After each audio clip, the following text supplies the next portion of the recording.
Good afternoon. Please welcome Columbia University President Lee C. Bollinger.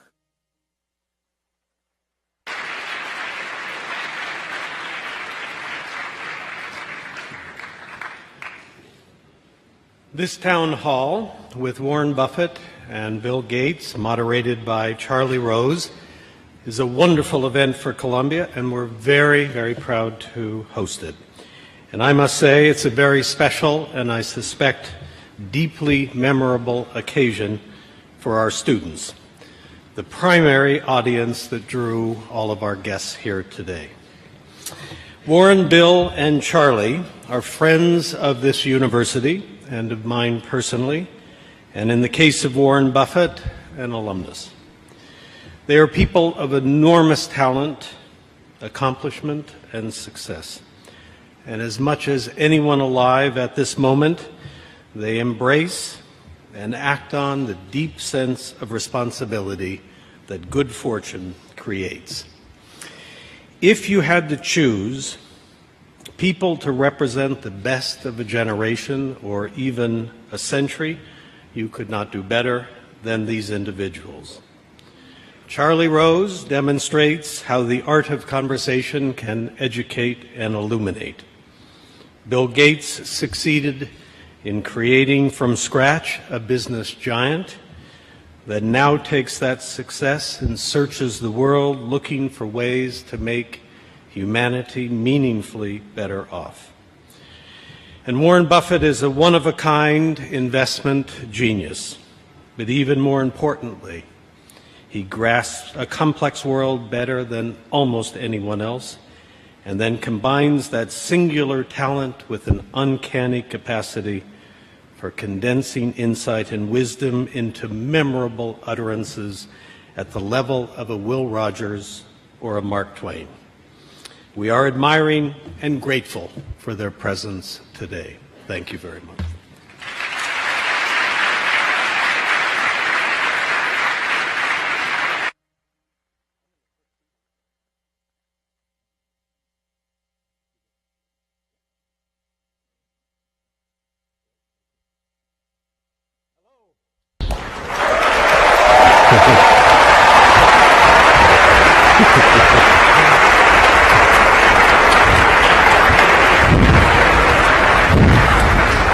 Wow. Thank you for coming. Thank you, President Bollinger, and also to Columbia for hosting this. And we also very much appreciate the people who are here in Alfred Lerner Hall. And we want to welcome everyone viewing on Facebook Live. These two guys sitting next to me I've known for a long time. I've probably done more interviews with the two of you than anyone else. I certainly know that I always came away, one, having fun, and two, learning something. And my guess is so will you this afternoon. They represent two different generations, but they represent a kind of essential friendship. As Bill has said, it was instantaneous when they first met, that they knew they would be great friends. I should also say to you that they have been here before. This was, I think, in 2009, was it? Sounds right. Do you remember, Bill? Yep. 2009. And what was that event called? Making America Great, wasn't it? Keeping America Great. Keeping America. We're entitled to a royalty. Keeping America Great in 2009. Later, I'll be here talking for just a few minutes with them. But this is an opportunity for all of you to participate. There'll be people going around with microphones. I ask you, in the interest of everybody here, we don't need speeches, we need curiosity. We need people to really think about what they're saying, think about what you think, and in the most precise way you can, ask a question so that as many people as possible will have a chance to be involved. We'll have a considerable amount of time to talk about anything, and certainly everything from your curiosity about what they know, which is considerable, but also the world around you, because they know a lot about that too. But I want to go back to the idea of this friendship, Warren. What is it that you two share? What makes this friendship so satisfying for both of you? Well, I think we both certainly share a curiosity about the world, and we come from two different but related worlds. So we had, I think we probably spent about 10 hours of this 1 hour visit that Bill was scheduled on July 5th, 1991. His mother had to talk him into it. And we weren't halfway. I mean, we'd got no place in terms of our eventual agenda just in that time. In fact, the governor of Washington came by, and Bill's dad had to come into the bedroom and pull us out of it. We didn't want to. He was a little embarrassed we were talking to him. Well, we have fun to start with. Right. I mean, every relationship should have a lot of fun in it. And we find the world in just such an interesting place. So we like to compare notes on it. When we compare notes, we have a lot of fun doing it. Part of the time, as I remember the conversation, by the way, there's a remarkable documentary about Warren, which is on HBO. I think it premieres on January 30th, on Monday. Yeah. You should take time to take a look at it. Bill's involved in that, and you will see, in a sense, it's called, I think, Becoming Warren Buffett. Yeah, that's what it's called. Becoming. Took me 86 years, but I got there. You're doing well on it, though, aren't you? Well, so far, yeah. But best is yet to come. And one of the things that happened tonight, Bill, was that I guess your dad at the dinner said, you know, what's been the most important quality for you? And you found out that you and Warren had the same word. Yeah, I think curiosity, which Warren mentioned, is an amazing thing where you try and predict what's going to happen, and then when it doesn't, you sort of think, well, you know, that drug didn't get invented, that stock didn't go up, that approach wasn't popular. What is it about my model of the world that's wrong? You know, who could I talk to? What could I read? And the things that have happened since 1991, mostly good things, have been amazing and just, you know, so much fun to talk about. You know, so, you know, we read the news and we think, God, what did Warren think about that? You both are readers. You read all the time, all day, Warren. Bill, you're a reader. You also do a lot of sort of courses online as well. I mean, what does that have done? What has that done for your life, the sense of constantly learning? Well, go ahead, Bill.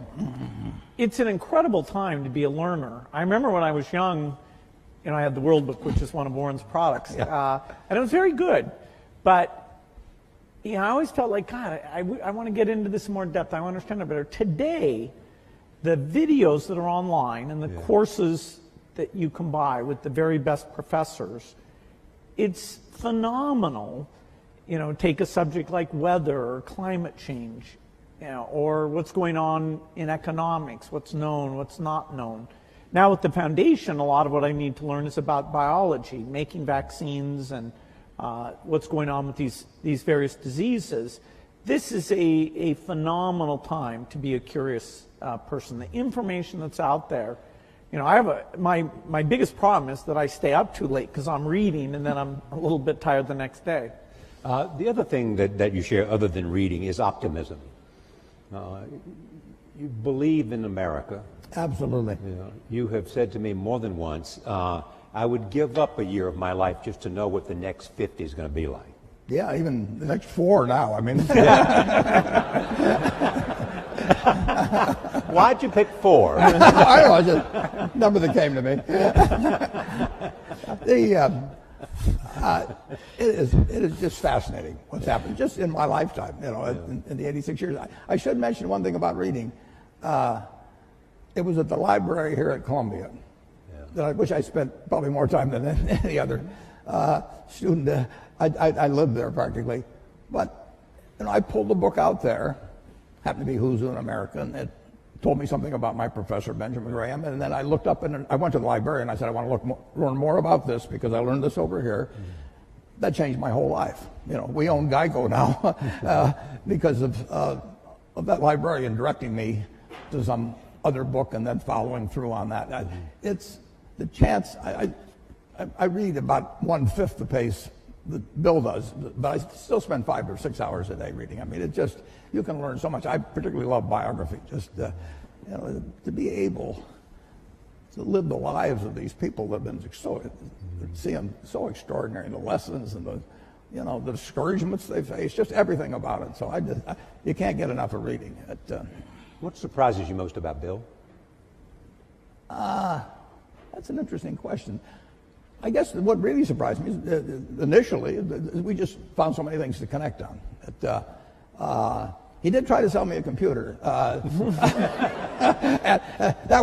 probably the only sale he didn't make, although the computer changed my life for the better in a big way subsequently. But, well, he just had this same curiosity. Yeah. And the other word you have used is focus. Well, the focus, there's no question about it. I mean, both of us got to where we are in a big way because of focus. Bill, what surprises you about Warren? I was so amazed that he comes to investing with this broad model of the world. So one of the first questions he asked me was, hey, Microsoft's a small company, IBM's this huge company. Why can you do better? Why can't they beat you at the software game that you're playing? And I always, every day I was thinking about, okay, what advantage do we have? What do we do? But nobody ever asked me that question. And we talked about the economics of software, which is a very different and special thing. And he could relate it to things that he'd seen. And I didn't understand banking, why some get ahead and some don't. And so he was able to put that in very clear terms. And so I found somebody whose model was rich enough that it helped me understand things that I really wanted to know. And we could laugh about things that were a surprise to us. I'd say his humility and his sense of humor really stood out in this incredible way. I mean, he enjoys what he does and he shares that with other people. And even, when I ask questions that are pretty naive that he's probably been asked 50 times, he's very nice about, well, it took me a long time to figure this out, Bill, but here's how it works. I tried Bill out with some non-transitive dice. And I'd read about him in Scientific American or someplace, and there were only 2 people in the world in the history of these dice that actually figured it out while I was trying to take their money from them. And one was the leading symbolic logician in the world, and the other was a drunk who didn't really know any better and asked the wrong question. But Bill said, wait a second, you choose first, and the game was over. You taught him, you didn't teach him, but you brought him into a great appreciation of bridge. Yeah, he'd play bridge, but the family is very big on games. His family was very, very big on games, and so we played bridge together, and we played in China, going down the great rivers when we were supposed to be looking at the scenery. We had a good time playing bridge. All right, we've got a lot of questions we want to talk from the audience. We want to start up in the balcony, so we haven't forgotten you. It's hard to see, but is there a number there that has a question? Okay, start it wherever it is. Yes, number 6.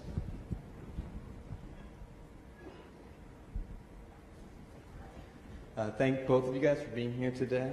My question is in regards to public health and vaccinations.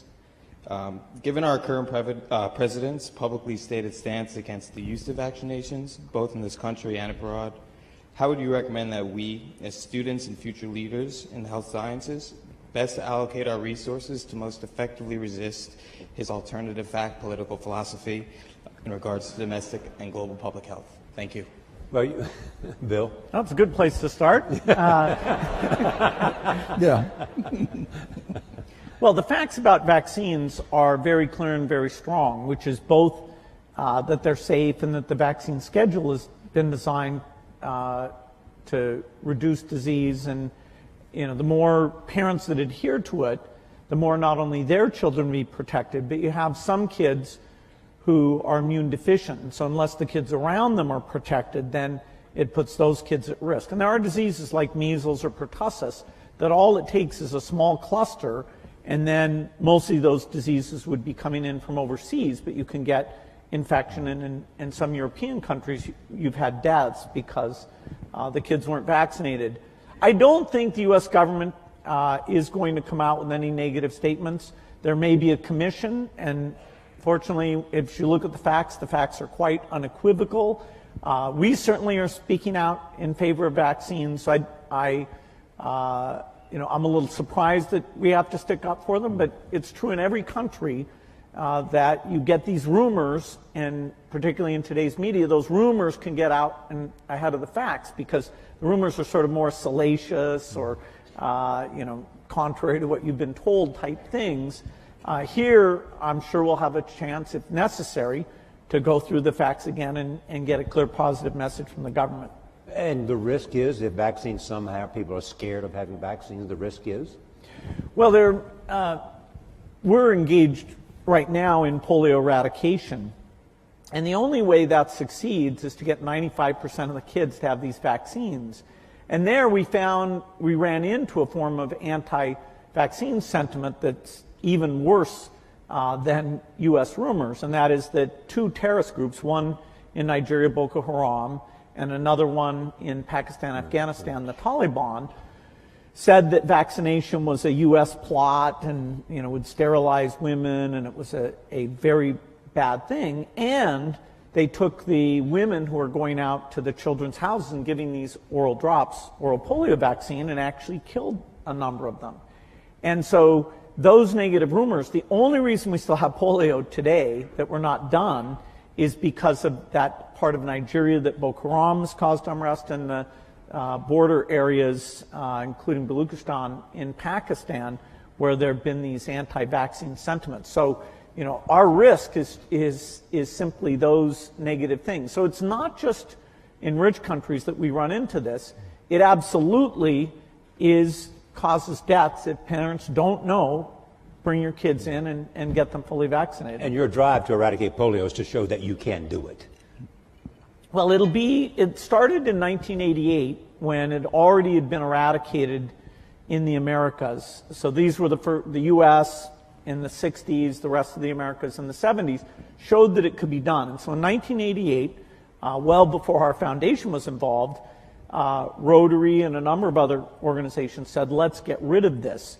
And it's been harder than was expected just because of these sentiments. Here we are in 2017, last year, less than 50 cases. So we are very, very close. In fact, there's so few cases now, the way that we track where the virus is we go and look at sewage samples, and we see, because a lot of kids get infected and pass it along without getting paralyzed. And so it's only through these sewage samples we know that there's still about 4 places in Pakistan and Afghanistan and 1 place in Nigeria that we haven't gotten there yet. All right, let's see the next question. I got to see a card. Number 1. Thank you both so much for being here. My question, again, is a little bit on the political spectrum. I was wondering what you're both most hopeful about in this new political environment we have, and also what you're both most worried about. You want to take hope or worried, Warren? Well, I'm confident that America will move ahead. It's been, from the time I was born until now, the real GDP per capita of this country has gone up 6 for 1. I mean, nobody ever dreamt that would be possible. And when you look at what's happened in this country over 240 years, it's an absolute miracle. When I went to Columbia Business School in September 1950, 1 woman in the class. I mean, this country moves forward, and you can't stop it. So I'm enormously optimistic. I say the luckiest person born in the history of the world is the baby being born today in this country. And we will go and, everybody, half the country always is going to be somewhat unhappy, or close to half, about the last election. But I grew up in a household in the late 1930s. My dad was very Republican. My sisters and I didn't get dessert unless we said something bad about Roosevelt. I mean, it was required. And I heard all these apocalyptic views about after his 3rd term there'll be no more elections. I've been hearing that all my life, and year after year after year, with occasional hiccups and an occasional seizure like we had in 2008 and 2009. But this country, it's all profit, folks. I mean, when I came in, just think of what it would have been like in 1776. Nothing here. Yeah. And now we've got... And the velocity of change it just keeps moving. Day. I mean, guys like Bill, they don't quit.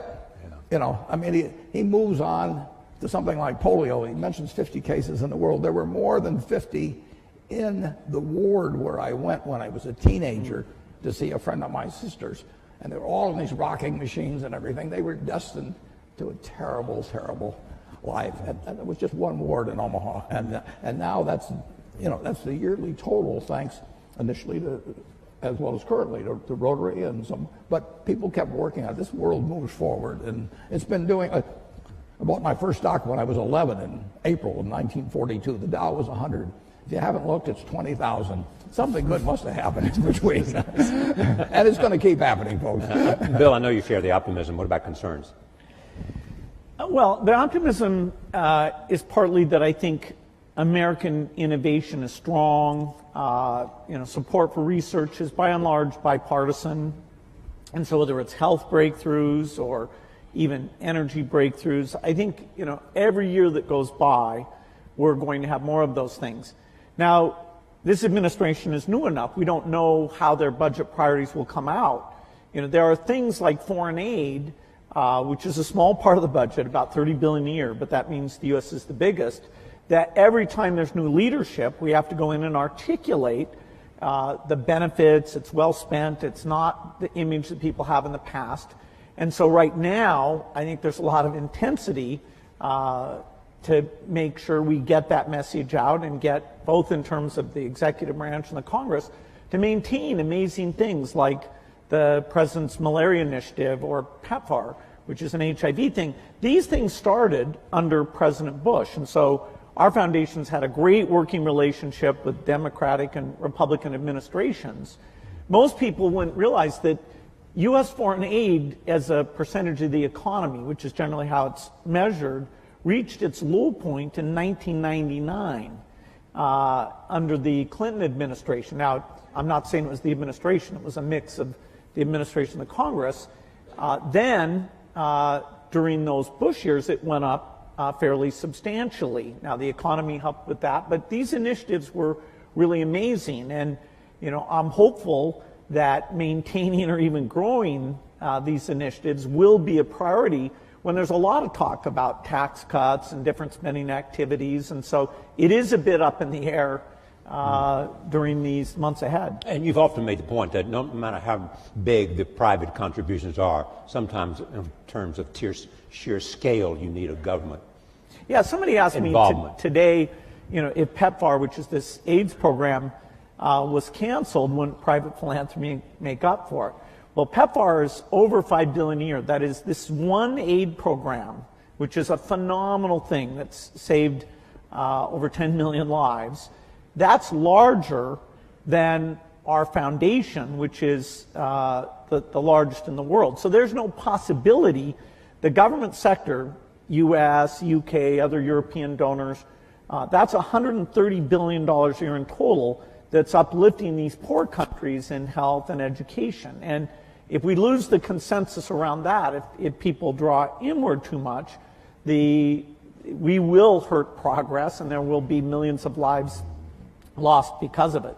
All right. And one thing that might be mentioned, Charlie, is that the difference between now and 60 or 70 years ago in the ability of really bright people, really innovative, really energetic people to get finance to do things is just dramatically better than it was at that time. So now, if you've got good ideas, and there's good ideas right in this crowd, and you've got energy, it's far easier to get finance to move forward those ideas than you could 50 or 60 years ago. Is that because of the internet or crowdsourcing, or what is it? It's just lots more capital around, and people more optimistic about.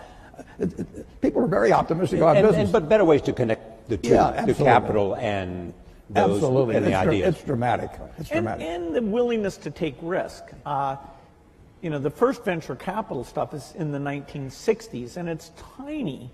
Microsoft, when we were taking outside investment, we took at a valuation of $20 million, we took $1 million for 5% of the company. I'll do it retroactively, folks. You had your chance. You had your chance. We never spent the money. That is, our business was profitable enough. We really didn't need to do that, but we wanted people on our board to give us advice. And there's an episode of Silicon Valley where all these venture capitalists are courting this guy. And that really reminded me of what it was like. By that time, which was 1984, there were dozens of venture capitalists. And that's something that other countries have tried to duplicate. They have in small part, but not nearly as well. This willingness to take risks, the idea that if you have a failure, it's not a mark of shame, that, hey, what's your next startup going to be? You heard his secret, folks. He gets his ideas from Silicon Valley. Be sure and look. All right, cards. Let's see where the cards are, folks. Okay, number 3, take the card right there. So you started this talk about how you'd able to make a model and it won't accurately predict what happens. And on the other side of the coin, I was wondering what happens when you create such well-developed predictive technology, and what are the ramifications and implications of that outcome? Well, I don't think our predictive technology is going to be like an oracle. Warren's nickname is the Oracle of Omaha. But the percentage of times you can predict things like macroeconomics, because they involve emotional sentiment. We're a long ways away from that. The biggest modeling thing I'm involved in is a group that models diseases. So we look at HIV or tuberculosis and understand, okay, what do we have to do in terms of diagnosis and drugs to get these things down?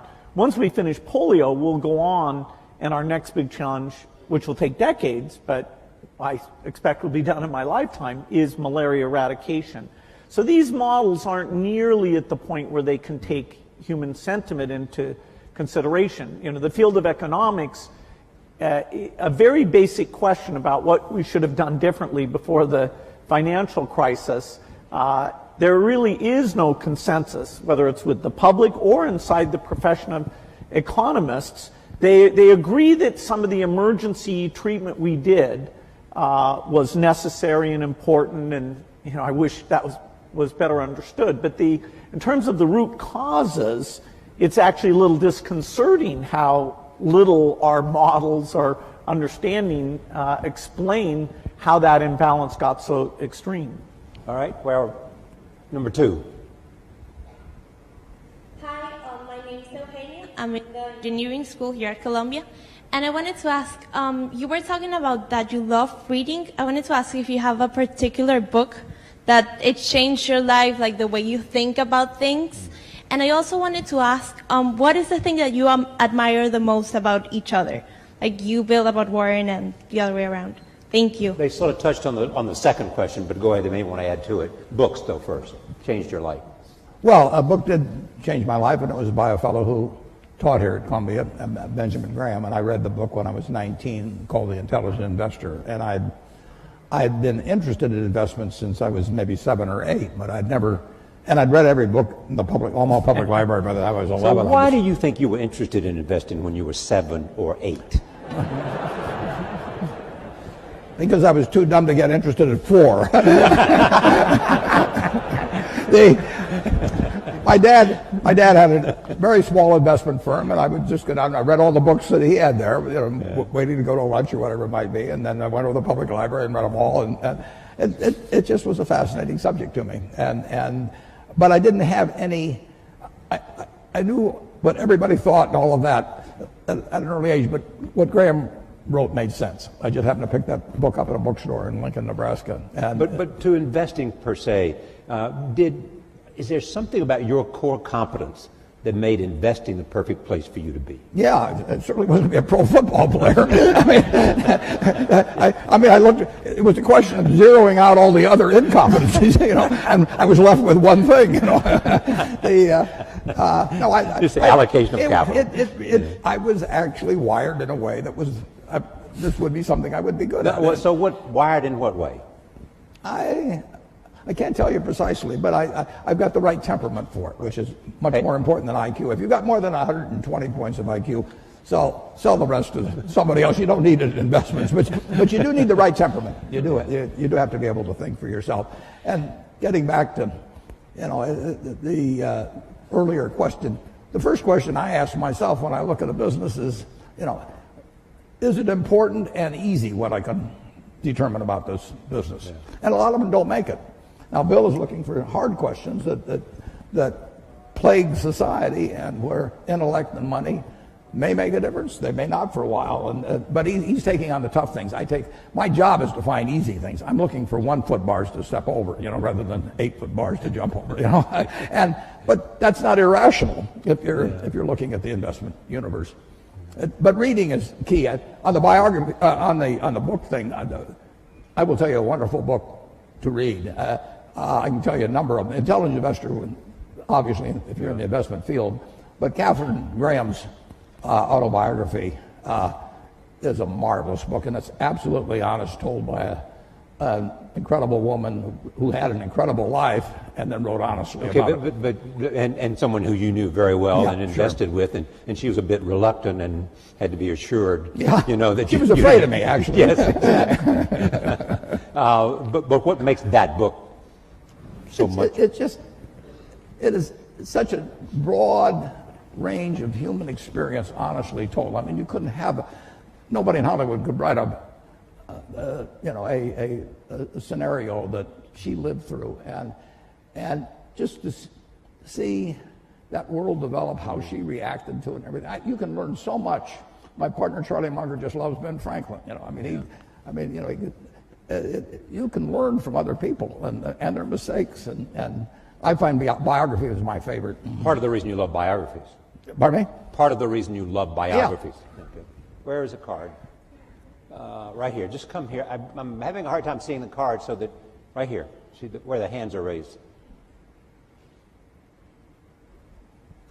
Hi, my name is Chisholm. I'm a senior here at the college. I'm also a Gates Millennium Scholar with my family over here. So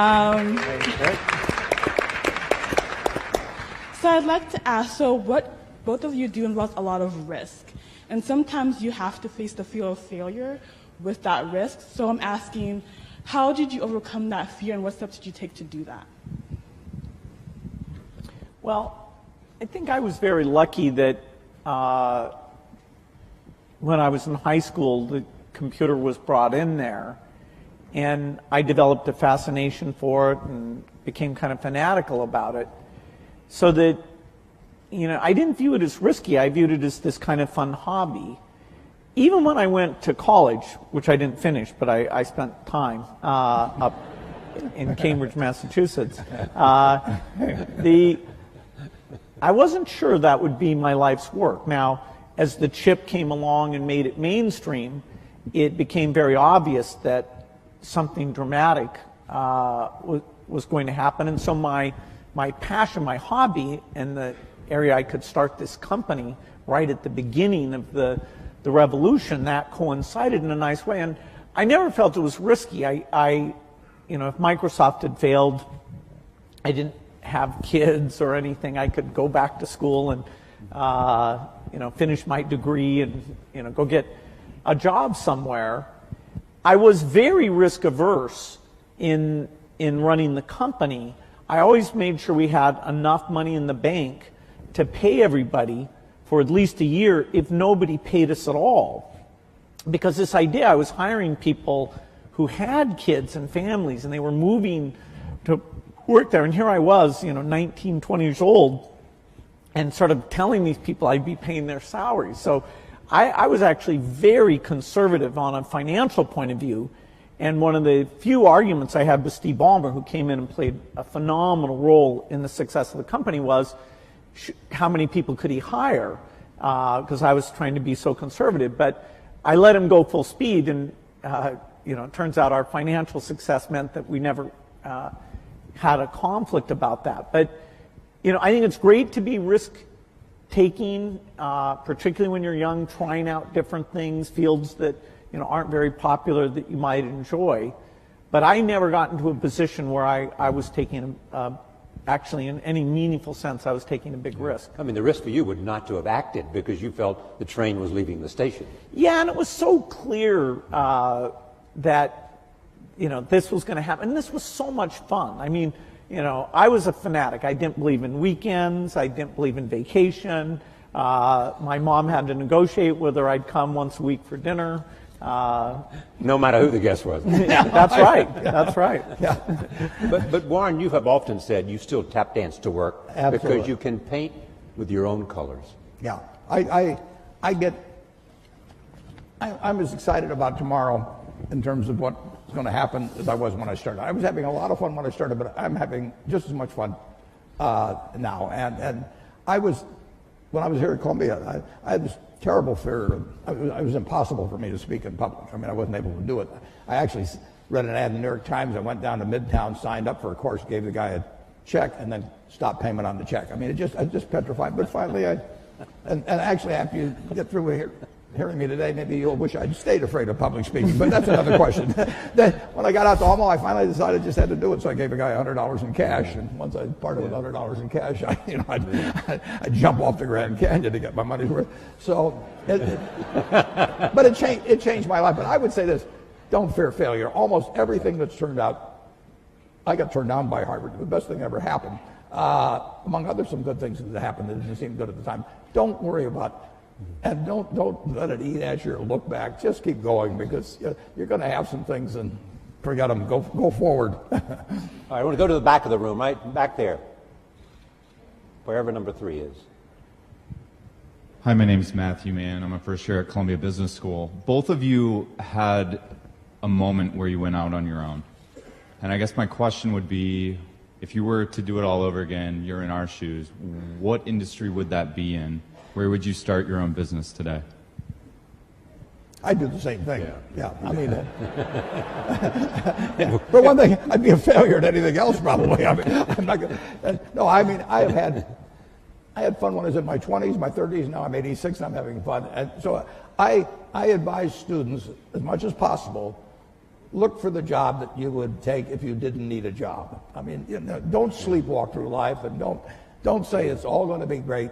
I'll do this and I'll do that, and I'm just marking time till I get to be older. That, as I've told people, that's like saving up sex for your old age. I mean, it just is not it is not a good idea. Yeah.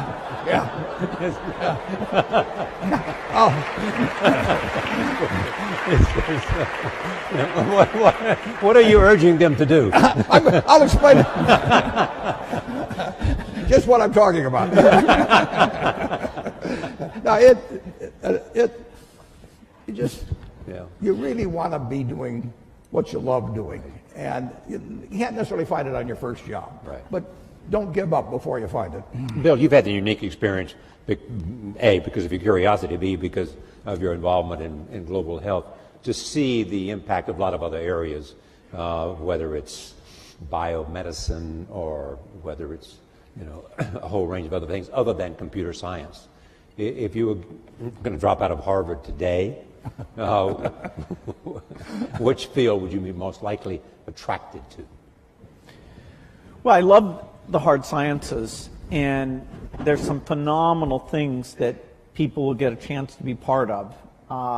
I'd still probably pick computer science, because the work in artificial intelligence today is at a really profound level. Our ability not just to play games, but that is a profound milestone, the AlphaGo work that the DeepMind people at Google were able to achieve. And that kind of technology is in all the leading companies and a lot of the universities. With AI, creation of agents, the ability to read and understand material, it is going to be phenomenal. So anything connected with that, I think, would be an exciting lifetime career. I also think in energy, we have the imperative to have energy that's reliable, cheap, and clean. And no system available today can provide that, whether it's for rich countries or for poor countries. And so the innovations there will be profound. And there's many paths that could provide that solution. Finally, I think biology, it's the most thrilling time. We are going to figure out obesity, cancer, even things that are very hard, like depression, because the mind is even more complicated than other parts of the body.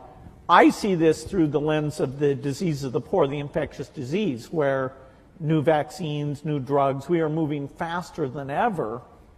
And some of these are platform technologies like DNA vaccines that are going to give us just that one thing, will give us lots and lots of solutions. And so working in that space is phenomenal. Now, I say this, to my children, and they may not want to do hard sciences. The one who's picked wants to counsel patients and be a doctor, and even more than the science piece, that relationship with patients is what grabs her. So everybody has their own taste, but in terms of big impact, those 3 hard science problems would be at the top for me. All right, next, right here, right next to number 1. Hello, thank you guys for being here. Also, thank you to Mr. Gates. I am also a Gates Scholar, and without your foundation, I wouldn't be here. Many industrial-based communities have been severely affected with higher levels of unemployment due to the increasing utilization of automation, which ends up displacing workers. What do you believe is a possible solution to unemployment arising from automation? It's a good question. Because there's a lot of talk about globalization and all of that, and a lot of other people step forward and talk about how technology and the impact technology is having on jobs and the demand for new kinds of skills. Yeah, we were here in 1800 and conducting this, and somebody would point out that eventually tractors would come along and better fertilizer and everything, and that 80% of the people are now employed on the farm, and in a couple of hundred years it's going to be 2 or 3%. And what are we going to do with all these people? Well, the answer is we release them.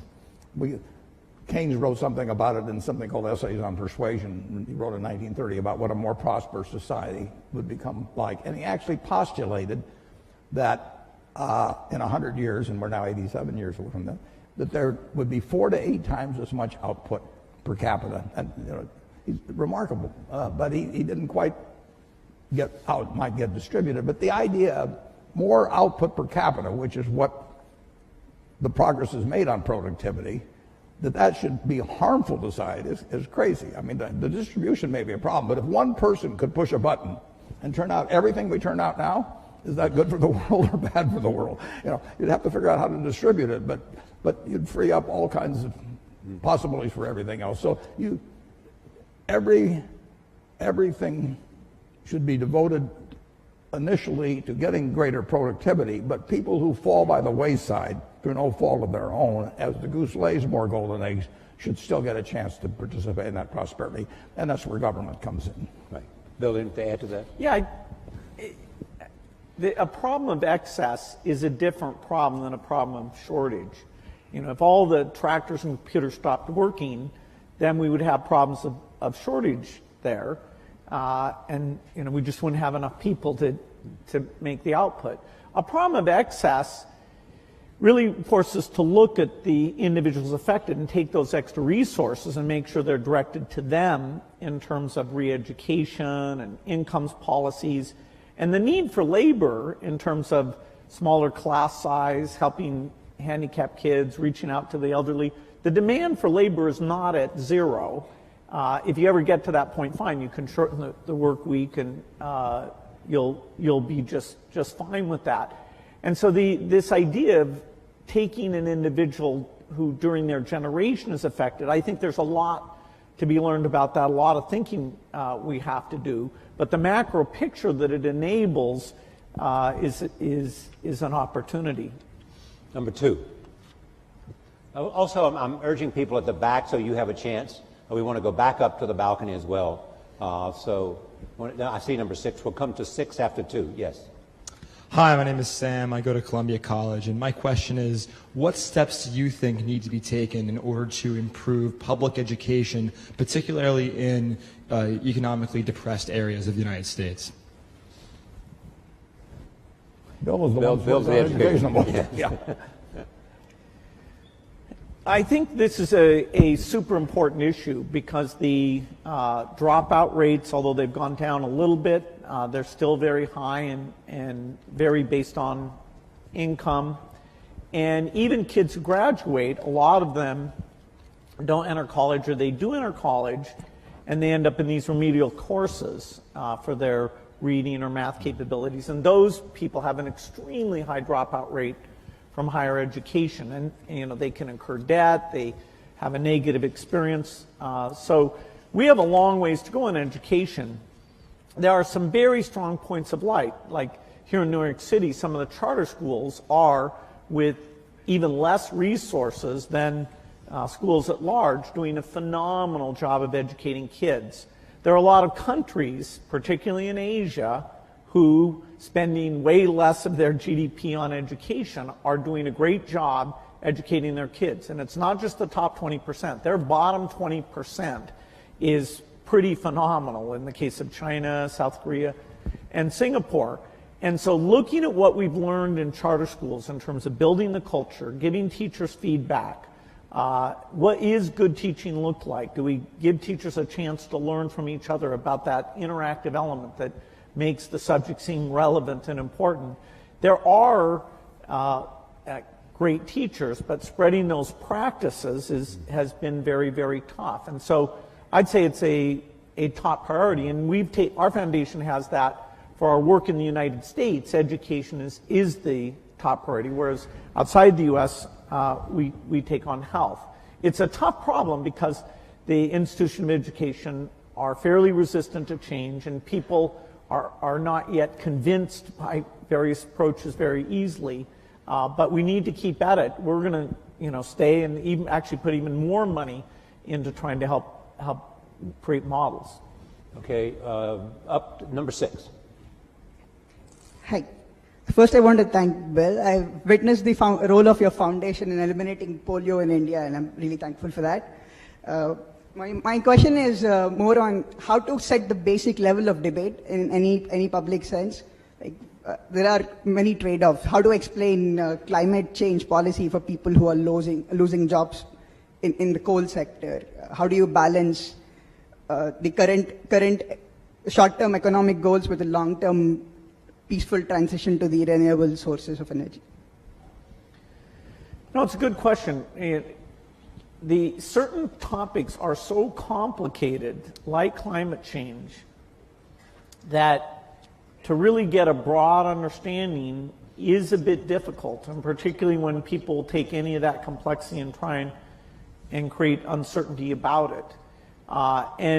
For example, India's kind of paradigmatic in that they want to electrify for all sorts of good reasons having to do with health and reading at night and quality of life.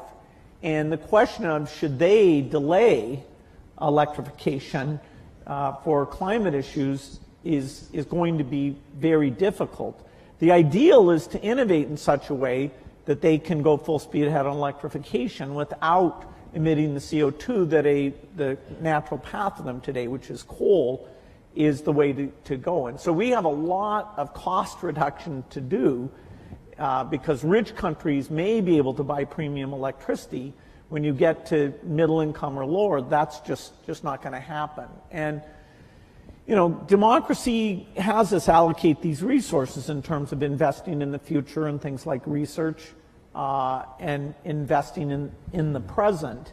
And when you have a problem like the financial crisis, then you do get a little bit of more of short-term thinking. And I'm hopeful, I think it's better for the world and for the country if we can get back into a little bit more of a focus on the long term. We have some questions from Facebook. Warren, a central tenet of your investing is to invest for the long term. And this comes from Brian White, who says, how might Bill and Warren convince investors to think beyond short-term returns to encourage world-changing innovation? Well, I've spent my life trying to convince people of investing for the long term. Listen, if I knew how to double my money tomorrow, I'd probably invest for the short term too.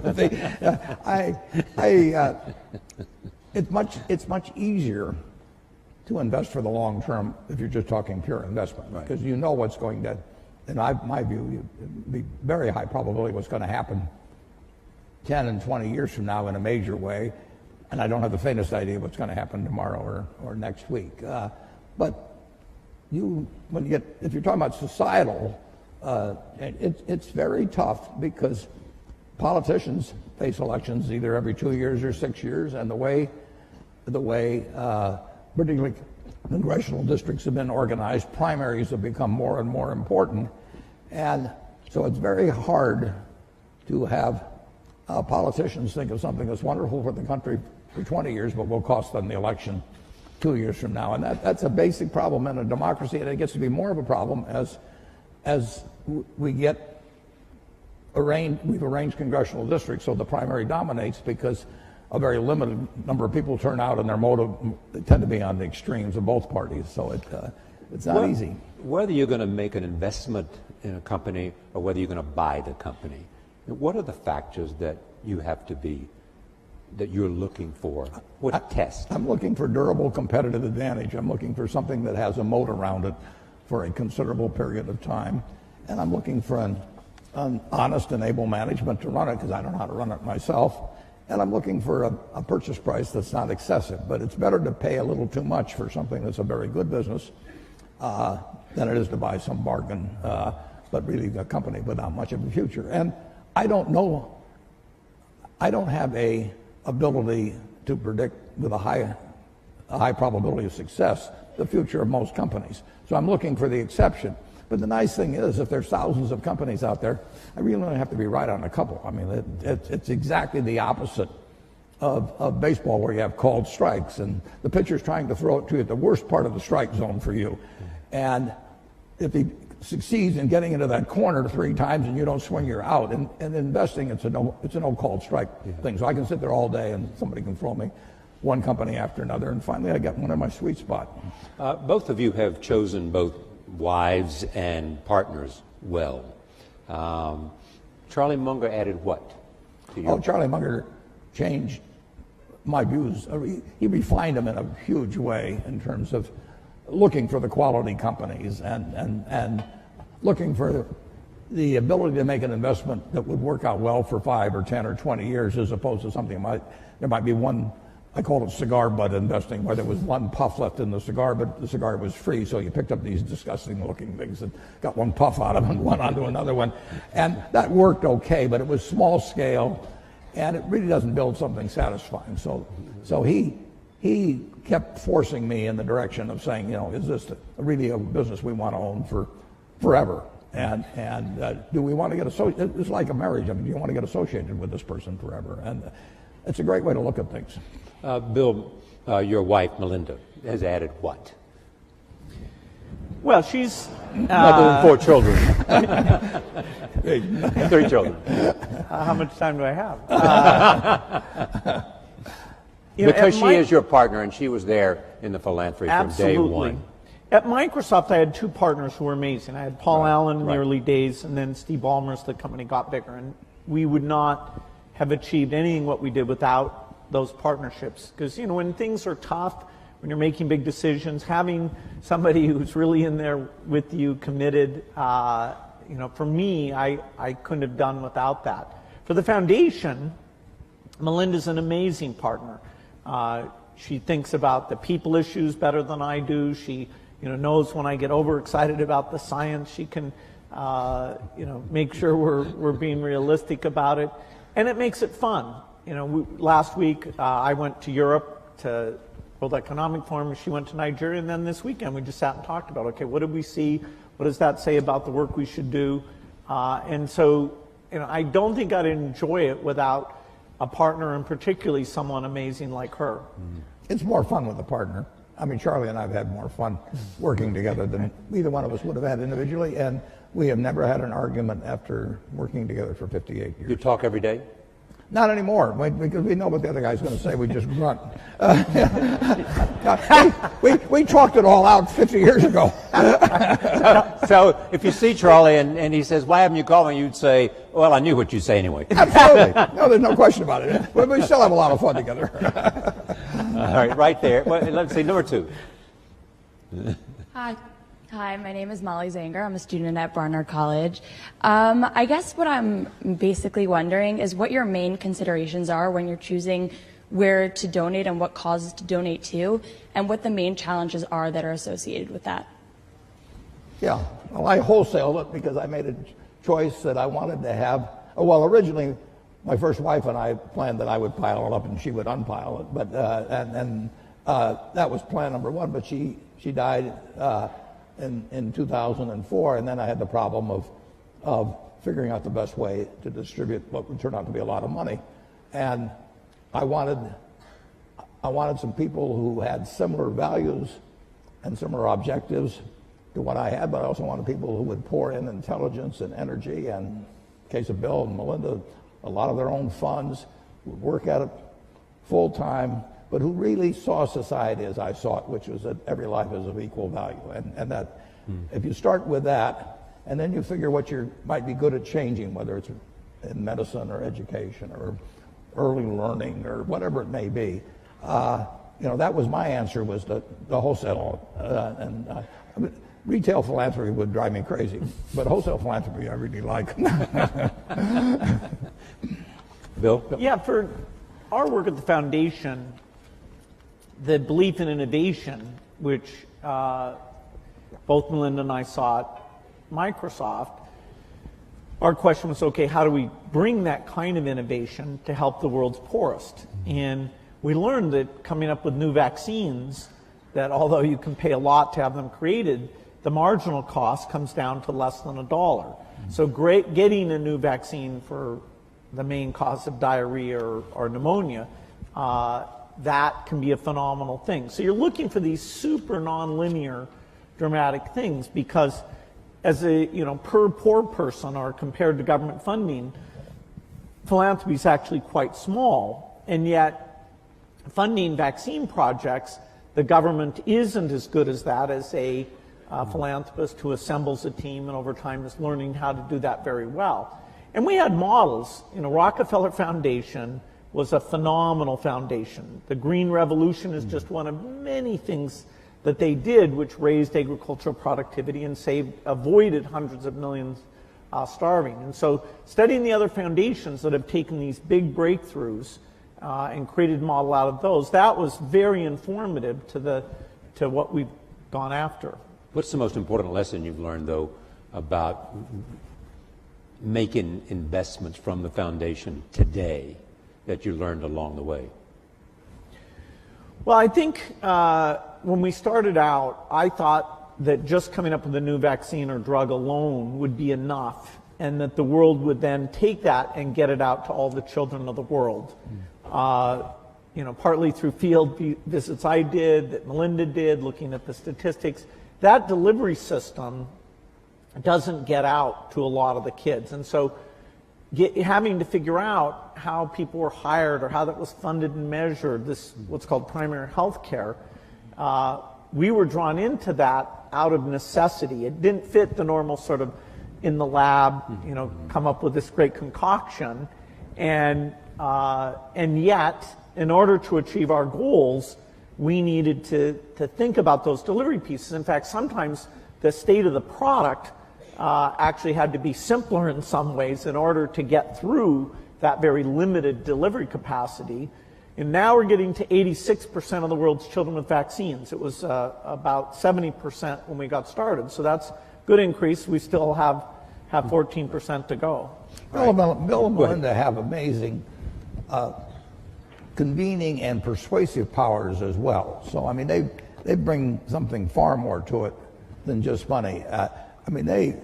They work incredibly hard, as do my 3 children and their foundations, but they work incredibly hard at getting governments involved in vaccines or whatever it may take. And that just is, it's an extra dimension that I think very few people have in the field. Yeah, it's a hands-on well, travel to experience. When Melinda is in Africa and she's holding a little baby, she is actually thinking, this kid needs to be vaccinated, has a decent chance in education and all that. I feel the same way about the kid, but what I really think is he's going to pee on me, can I hand him something? So there's just a difference in that human touch that makes a big difference. I'm halfway in between. I think he's closer to me, actually. Number 1, number 3, and number 4. First 1, then 3, then 4. Hi, I'm Malvika Goswami at the Columbia Business School. If the current government were to ask for your advice on immigration or healthcare reform, what would you recommend to them?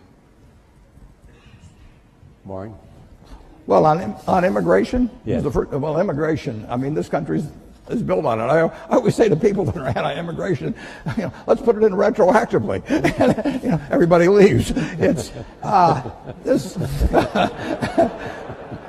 this country, if you think about it, Bill's heard this before from me, but we are sitting here in part because of 2 Jewish immigrants who in 1939 in August signed the most important letter perhaps in the history of the United States. And you can go to the internet and go to search Bing.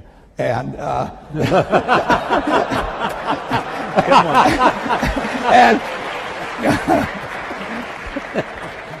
and just type in Einstein, Roosevelt, 1939. Leo Szilard and Albert Einstein, two immigrants, came here.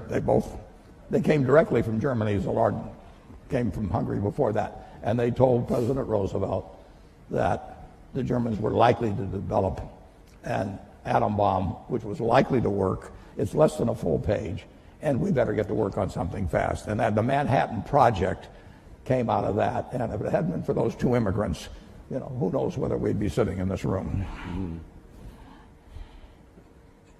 Immigration? I'm going to let him handle it. You knew Andy Grove. Just go up and down the line. I mean, this country has been blessed by immigrants, and you can take them from any country you want, and they've come here, and they've found something that unleashed the potential that the place where they left did not, and we're the product of it. The question also was about healthcare. I mean,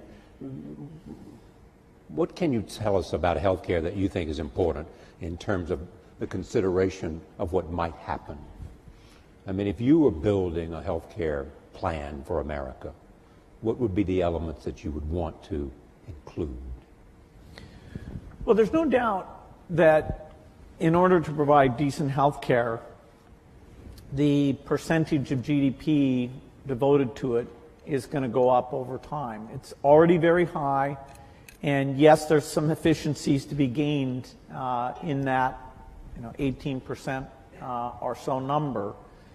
But as society ages, as we come up with new things like joint replacement, organ transplant, which are going to create lots of human benefits, we're going to have more resources overall, including more government resources for health care. And so it's a tough problem because you have both access problems today and you have cost problems today.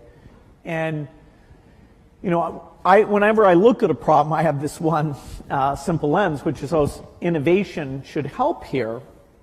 But in this case, innovation, while it will provide breakthrough drugs that will save costs, like if you can cure Alzheimer's, which we certainly haven't done yet, that will save on huge long-term care costs. So we have these chronic diseases that we've made less progress on than some of the others. And the market mechanism to get pharma to go after those things and the basic research US funds, I am quite optimistic that we'll have some advances. But they'll also give us some very expensive things that will mean we're spending more money against it. And I do hope, that at some point that we really are calling on the best minds to look at the incentives for the breakthroughs, the most efficient system we have here. I think there's a lot of unhappiness in the country now stems from the fact that the healthcare system isn't delivering, and yet people are saying less government, more government. I don't think they're being given the depth of education about why it's so tough that over time will help them vote for the right solution. The depth of explanation. Let me go. I'll go to Facebook in just a moment. But where was I? I promised 3, 4, and 6. 3 is there, and 6 is up there. So go 3, 6, and then we'll go to Facebook. Hi, my name is Josh Schaefer, and I'm a dental resident at Columbia. My question is, for future doctors and dentists of America, what advice do you have in giving about having a proper balance of providing that health care, but also mastering the concepts of business and economics? Well, Atul Gawande is, an incredible author. Exactly. He, in the current issue of the New Yorker, has the latest in wonderful articles about the healthcare system.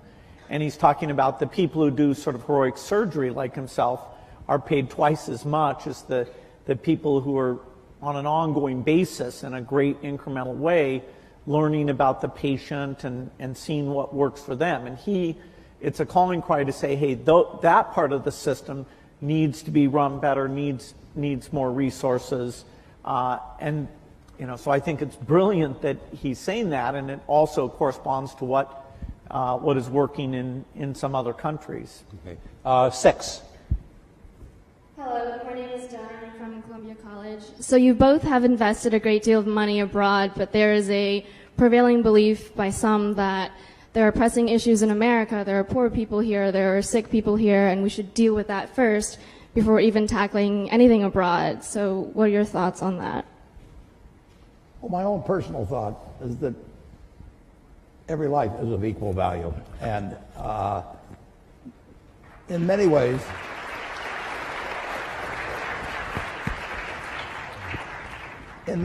if you have a limited number of dollars, you actually can do more for more people outside the United States. We do have greater resources here for our 320 million people than exists around the world for 7+ billion people. So if you can improve the lot of more people by intelligently spending $1 billion or any other number in other areas of the world actually than here. And I get, coming from Omaha and having the money I have, people can say, well, why not spend it all in Omaha? You grew up here in Omaha, it's done all kinds of things for you. And I absolutely acknowledge that. But in the end, if I've got X dollars to spend, I can make life better for more people if I can have it intelligently allocated in other parts of the world actually than the United States. And that draws a fair amount of criticism, but I live with it because that's just what I believe.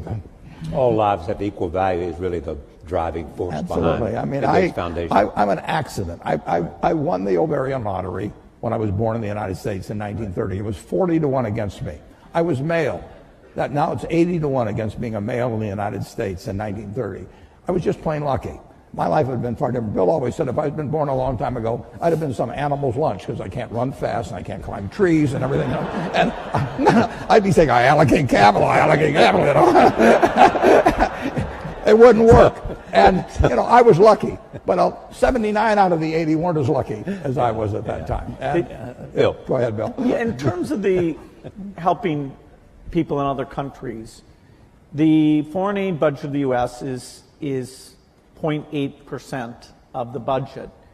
And there will be, in the years ahead, a discussion about, is that worth doing? It saves lives for typically about $1,000 of life saved.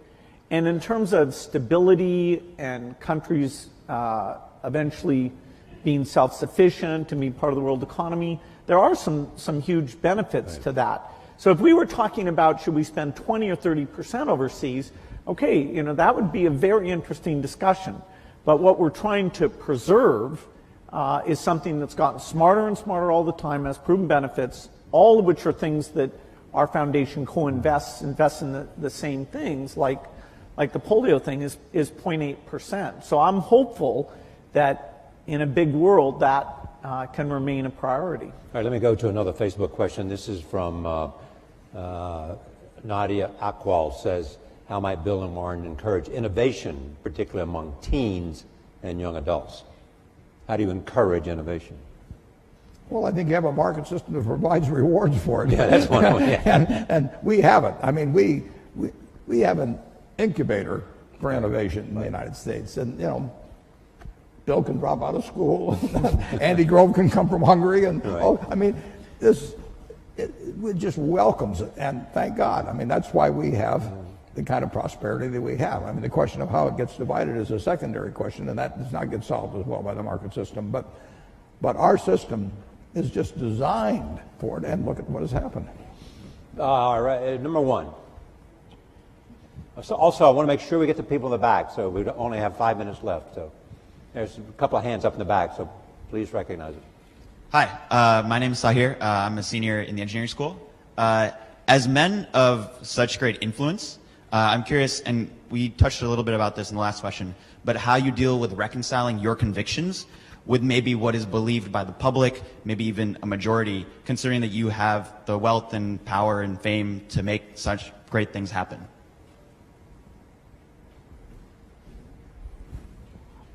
Either. Well, I don't see, the convictions I have, I love sharing them and talking to people and understanding, where people disagree. I can be overly science centric about things. There's all sorts of causes that are super important that our foundation, because we have limited resources, we don't get to go and do. There's lots of diseases. There's aspects of education. Part of the strength of philanthropy is its diversity, and so just by sharing the fact that it's fun, it really can have measurable impact. I hope that sets an example for all of philanthropy. I don't happen to believe that my voice should be that much louder than other people. So some of these big political donations, at least I and I think Warren as well, we've chosen not to have that be a huge way that we're spending our money. That's a personal choice. The money's being saved not for the megaphone, but for the work of the foundation. Yeah, we get a podium of a certain sort, but people do not.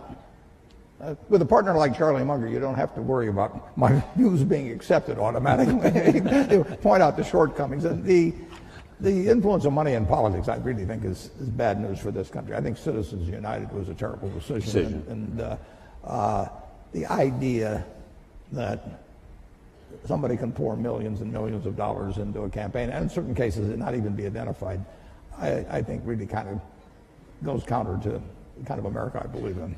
The two of you created, along with Melinda and others, created the Giving Pledge. How's that going? Going terrific, Bill. It really is going terrific. Yeah, philanthropy is kind of a lonely thing. Tell them what it is exactly. Yeah, okay. This is, we love philanthropy of all types, and part of the strength of American philanthropy is actually people with very little who are incredibly generous. Here, though, we said for the people who are super lucky, have over $1 billion, we want a group who are working together, who are committed to give the majority of their wealth away, to learn from each other. What's worked, what hasn't worked, how do you involve your kids, how do you hire staff, and they'll find areas they're working on together and cooperate, but we're not pooling any money. And we thought we'd get 20, 25 people together, and in fact now we're at 156. So it is a wonderful yearly event. I've made some great people. I do think that the quantity and quality has gone up because we're getting together. We'll never be able to measure that in a direct way, and we're making special efforts in China and India because now we have a lot of wealth there that wasn't there before. And in their own way, I think by having a strong philanthropic sector, that will help those countries and therefore help the world. What's interesting now, Bill and I are having dinner actually with the group tonight, for example, but if you go back 100 or 150 years, people got wealthy by making some money from the first oil refinery or steel and mill and building another one, and Henry Ford would build a plant to build cars, and then it would be from retained earnings, which eventually turned into cash. Now you can get rich very young just by having an idea, and you can get that idea monetized and capitalized in a way that you cannot believe. So we are particularly interested in getting younger people interested in philanthropy because there are huge fortunes by people that are now in their 20s and 30s, and just think of what the potential for that group. And so this thing has worked out way, way better, including getting younger people to join us. Number 6. Hello, my name is Christina Nunez. I'm a fellow dental student to Josh. Thank you for speaking with us today. I'm curious about your insight related to relationships. I'm personally, given a desire to honor myself and respect other individuals, have found it difficult throughout life to discern which relationships to really foster and invest in and accept challenges from, and which to kind of forego and abandon because they're more harmful than helpful. So are there any major life lessons that you two have learned through your personal experiences? Well, it's a very important question, and the more you will move in the direction of the people that you associate with. So it's important to associate with people that are better than yourself, and actually the most important decision many of you make, not all of you, will be the spouse you choose. Right. And you want to associate with people who are the kind of person you'd like to be. You'll move in that direction, and the most important person by far in that respect is your spouse. I can't overemphasize how important that is, and you're right. The friends you have, they will form you as you go through life, and make some good friends, keep them for the rest of your life, but have them be people that you admire as well as like. Bill, you'd add to that? Yeah, some friends do bring out the best in you, and so it's good to invest in those friendships. And you know, some friends challenge you about things you're doing, and that that level of intimacy is great. I wouldn't say that I was so obsessed with work. I didn't invest, I'd say, in my 20s and 30s as much as I should have. It's really through Melinda and seeing other people I realized, okay, that is it's really worth the investment to have those people, as you're always there to help them, and vice versa.